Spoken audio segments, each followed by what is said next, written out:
ನೋಡಿ, ಯಾವುದೋ ಒಂದು ಉದಾಹರಣೆ ತೆಗೆದುಕೊಂಡ್ಬಿಟ್ಟು ಬಿ ಜೆ ಪಿ ಅಂದರೆ ಹೀಗೆ, ಸಂಘ ಅಂದರೆ ಹೀಗೆ.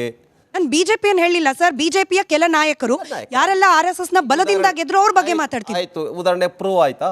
ಈಗ ಉದಾಹರಣೆ ಭ್ರಷ್ಟಾಚಾರ ಅಂತ ಹೇಳಿದ್ರು. ಭ್ರಷ್ಟಾಚಾರದಲ್ಲಿ ಪ್ರೂವ್ ಆಗಿರೋದು ಒಂದು ಇನ್ಸಿಡೆಂಟ್ ಕೊಡಿ. ಅಂದ್ರೆ ಜೈಲಿಗೆ ಹೋಗಿ ಬಂದಿದ್ದೇನಲ್ಲ. ಪ್ರೂವ್ ಆಯ್ತಾ? ಯಡಿಯೂರಪ್ಪನವ್ರ ಬಗ್ಗೆ ಪುಂಖಾನುಪುಂಖವಾಗಿ ಮಾತಾಡಿದರು. ಏನಾಯಿತು? ಏನಾಯ್ತು? ಫಾರ್ ಎಕ್ಸಾಂಪಲ್, ಭ್ರಷ್ಟಾಚಾರ ಮಾಡಿ ಪ್ರೂವ್ ಆಗಿರೋವಂಥವ್ರು ಕಾಂಗ್ರೆಸ್ನವರು. ನಿಮಗೆ ಅನೇಕ ಉದಾಹರಣೆಗಳಿದೆ ಮತ್ತು ಅಧಿಕಾರಕ್ಕೆ ಬಂದಿರತಕ್ಕಂಥದ್ದಿದೆ. ಉದಾಹರಣೆಗೆ ಇಡೀ ದೇಶದಲ್ಲಿ ಭ್ರಷ್ಟಾಚಾರದ ಸರಮಾಲೆಯನ್ನೇ ಮಾಡಿರ್ತಕ್ಕಂಥ ಕೇಂದ್ರ ಸರ್ಕಾರದಲ್ಲಿ ಏನು UPA ಸರ್ಕಾರ ಇತ್ತು, ಮನಮೋಹನ್ ಸಿಂಗ್ ಅವ್ರ ಸರ್ಕಾರ, ಭ್ರಷ್ಟಾಚಾರದ ಆರೋಪಗಳು ಅಂತ ಹೇಳಿದರು ಸುರಿಮಳೆ. ಪರಿಣಾಮವಾಗಿ ಏನಾಯಿತು? 2 ಬಾರಿ ಅಫಿಷಿಯಲಿ ಆಪೋಸಿಷನ್ ಪಾರ್ಟಿ ಆಗೋಕ್ಕಾಗಲಿಲ್ಲ ಕಾಂಗ್ರೆಸ್.